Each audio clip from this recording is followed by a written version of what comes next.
Sinusitis and it's homeopathic management.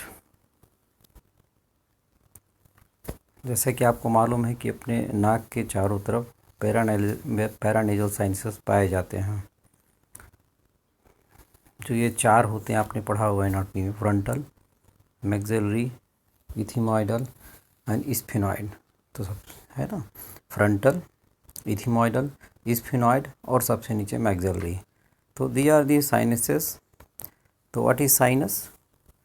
Sinus are air-filled cavities located in the skull bone around the eye and nose।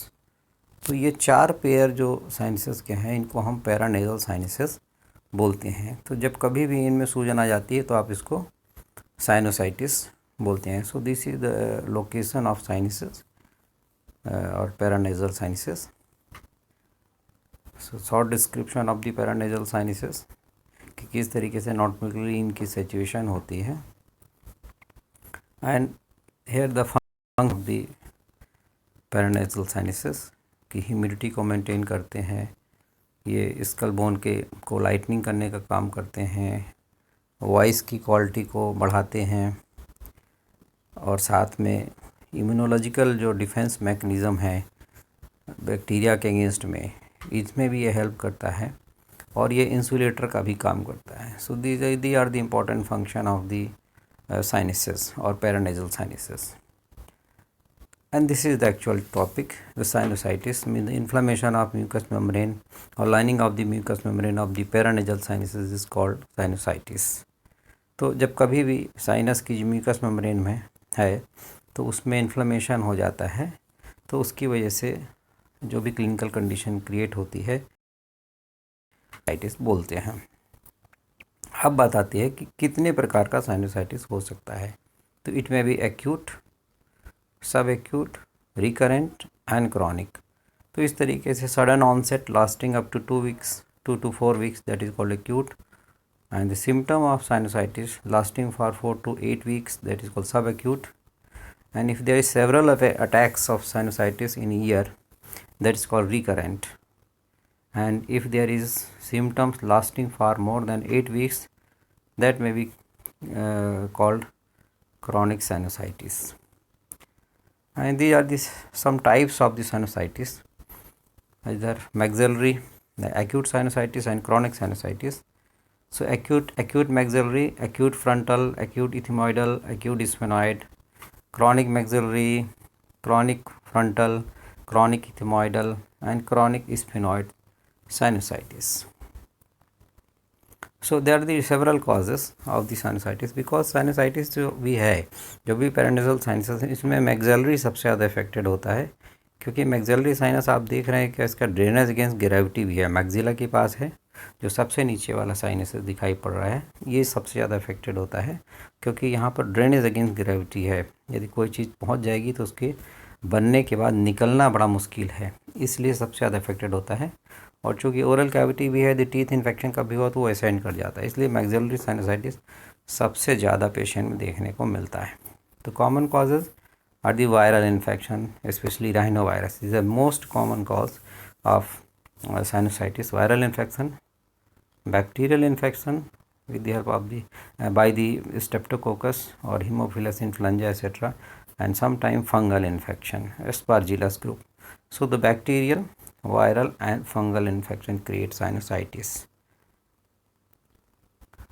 Here the some causes include in sinusitis like allergy, DNS, deviation of nasal septum, dental caries, facial injuries, some medical condition associated with sinusitis, and sometimes nasal polypus and tumor. So these clinical condition may help or may precipitate to the sinusitis। जहाँ तक pathology का सवाल है कि सबसे पहले swelling होगी, फिर हाइपरीमिया होगा, आप मालूम है कि आउटफ्लोरिंग ऑफ पॉलीमॉर्फोन्यूक्लियर सेल्स होगा ही होगा, और उसके बाद म्यूकस मेम्ब्रेन की जो एक्टिविटी है वो फास्ट हो जाएगी और वहाँ पर डिस्चार्ज होने लगेगा। उसके बाद फिर एक्जुडेशन, ये धीरे धीरे सीरस हो जाएगा, पुरुलेंट हो जाएगा, है ना। तो ये ग्रेजुअली जो है धीरे धीरे failure of ostium to drain, drain नहीं हो पाएगा, जैसे अभी हम मैक्सिलरी साइनसाइटिस की चर्चा कर रहे थे, एंड देयर में बी इम्पाइमा ऑफ द साइनसेस। तो इस तरीके से पस इकट्ठा हो जाएगा अंदर और आगे चल करके क्रॉनिक साइनसाइटिस में तब्दील हो जाएगा, जहाँ भी सर्जिकल इंटरफेरेंस की ज़रूरत पड़ती है। So this is the pathology and leading to complication and converter sinusitis. तो इस तरीके का जो एक सीक्वेंस है वो ग्रेजुअली धीरे धीरे धीरे धीरे साइनस से एक्यूट से शुरू होकर के क्रॉनिक की तरफ जाता है। अब यहाँ पर आता है ट्रिगर फैक्टर। तो they are this some trigger factor. The first one the infection, दूसरा age group is varies. Elderly age group जो है सबसे ज़्यादा ग्रेटर रिस्क में रहता है।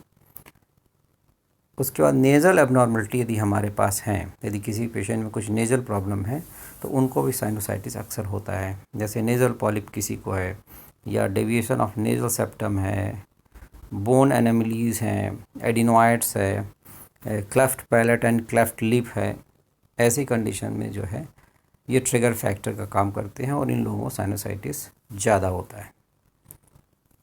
And some allergic factor and next injuries, high attitude and weak immune system भी बहुत सारे केसेस में रिस्पॉन्सिबल प्रिसिपिटेटिंग फैक्टर के रूप में साइनसाइटिस के देखा जाता है। अब बात आती है सिम्टम्स की। तो acute sinusitis and chronic sinusitis में सिम्टम्स लगभग कॉमन होते हैं, बट उनकी इंटेंसिटी में अंतर होता है।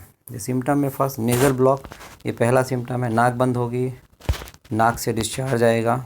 चेहरे में दर्द, जहाँ चूँकि साइनस की सिचुएशन है वहाँ पर दर्द होगा, वहाँ पर टेंडरनेस भी मिलेगी।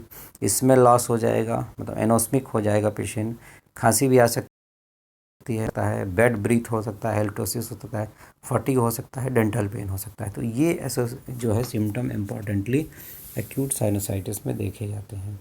क्रॉनिक साइनसाइटिस में जैसे कि अभी हमने बताया इंटेंसिटी कम होगी, लेकिन सिम्टम लगभग मिलते जुलते होंगे, जैसे facial pen, congestion, sensation of fullness, nasal obstruction, fever, post nasal drip, मतलब कि सामने से चूँकि निकल नहीं पाता है तो वो डिस्चार्ज जब पीछे की गले में जाएगा तो बार बार उसका गला फंसता है, इसको आप बोलते हैं पोस्ट नेज़ल ड्रिप।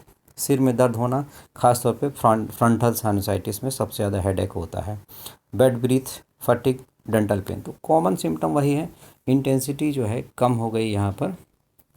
फिर जब फाइंडिंग्स में आप देखेंगे तो अंतर आएगा कि फ्रंटल साइनसाइटिस में ऑर्बिटल रीजन के और सुप्रा ऑर्बिटल रीजन में दर्द होगा, यूनिलेटरल कभी कभी हेडेक हो जाता है, वहाँ पर टेंडरनेस मिलता है।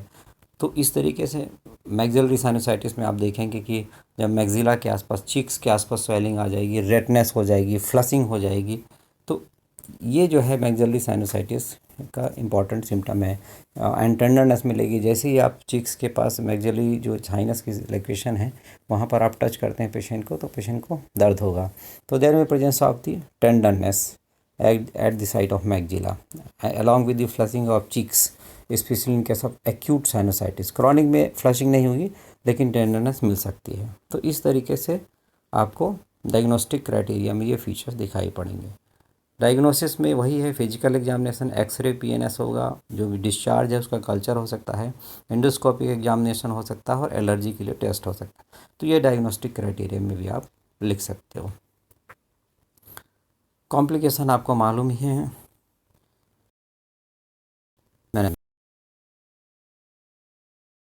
मैनेजमेंट है। सर्जिकल मैनेजमेंट में जो है क्या आपको करना है और क्या नहीं करना है। तो पहली बात, स्टीम इनहेलेशन करिए पेशेंट का। दूसरा, ड्रिंकिंग प्लेंटी ऑफ फ्लूइड, काफ़ी पानी पिए पेशेंट। बार बार उसको हाथ धोना है और साथ में रेगुलर एक्सरसाइज एंड योग को करना ही करना पड़ेगा है। तो यहाँ पर डाइट जो है इम्पॉर्टेंट है। इसके बाद क्या नहीं करना है, स्मोकिंग बंद करना है। एनवायरमेंटल पॉल्यूशन में यदि रहता है तो उससे अवॉइडेंस करना है। स्विमिंग अवॉइडेंस करना है, कोल्ड फूड अवॉइडेंस करना है, कोल्ड एयर अवॉइडेंस करना है, एयर ट्रैवलिंग अवॉइडेंस करना है। तो इस तरीके से अवॉइडिंग फैक्टर है जो पेशेंट को करना ही पड़ेगा। उसके बाद डाइट इम्पॉर्टेंट, सबसे बड़ा न्यूट्रिशनल डाइट लेना है। Food rich with vitamin C सबसे ज़्यादा उसमें ऐड कर सकते हैं। चिली है, पेपर है, गार्लिक है, इसको आप ऐड कर सकते हैं। और ऐसी चीज़ें लें जो easily digestible, like pine Apple. तो ये आपको फूड जो है न्यूट्रिशन वैल्यू के साथ दी है, तो ये आपको हेल्पफुल करेंगे साइनोसाइटिस में। अब बात आती है सर्जिकल ट्रीटमेंट में। तो this is the surgical management maxillary sinusitis and frontal sinusitis. सबसे इम्पॉर्टेंट चीज़ है इसमें, एक्यूट केसेस में तो बहुत कम स्कोप होता है, लेकिन क्रॉनिक केसेस में ज़्यादातर हम देखते हैं जब सब एक्यूट टू क्रॉनिक जाते हैं, एंट्रल पंचर, इसको पंचर करके वहाँ पर डिस्चार्ज जो है निकाल दिया जाए, या फिर कॉर्ड वैल्यू ऑपरेशन जो है करते हैं। तो कॉर्ड वैल्यू का ऑपरेशन स्पेशली यदि टॉन्सिलाइटिस के साथ कभी कभी एसोसिएटेड है तो ये करना पड़ता है। और FESS इम्पॉर्टेंट है।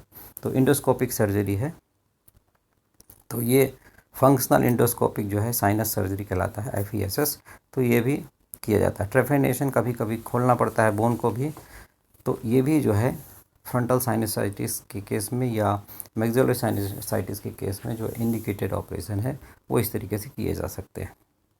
तो यहाँ भी है सर्जिकल में, इथमॉइड में भी, स्फेनॉइड में वही चीज़ है। इंट्रानेजल जो है इंट्रानेजल इथेमाइडेक्टोमी जब अंदर से किया जाएगा इथमॉइड का ऑपरेशन, उसको बोलते हैं इंट्रानेजल, नाक के अंदर की तरफ से। एक्सटर्नल भी इथेमाइडेक्टोमी हो सकता है।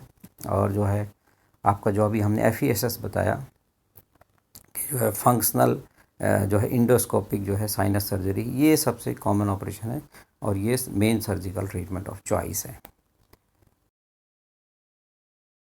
अब होम्योपैथिक मैनेजमेंट भी काफ़ी इफ़ेक्टिव है ऐसे केसेस में कि हम क्यों देंगे, किस तरीके से देंगे। तो होम्योपैथिक अप्रोच यहाँ पर आपको रखना पड़ेगी इस केस में। तो रोल ऑफ होम्योपैथी काफ़ी एक्यूट हो, सब एक्यूट हो या क्रॉनिक हो, इन सभी में जो है आपको काफ़ी अच्छा रोल प्ले करता है होम्योपैथिक ट्रीटमेंट।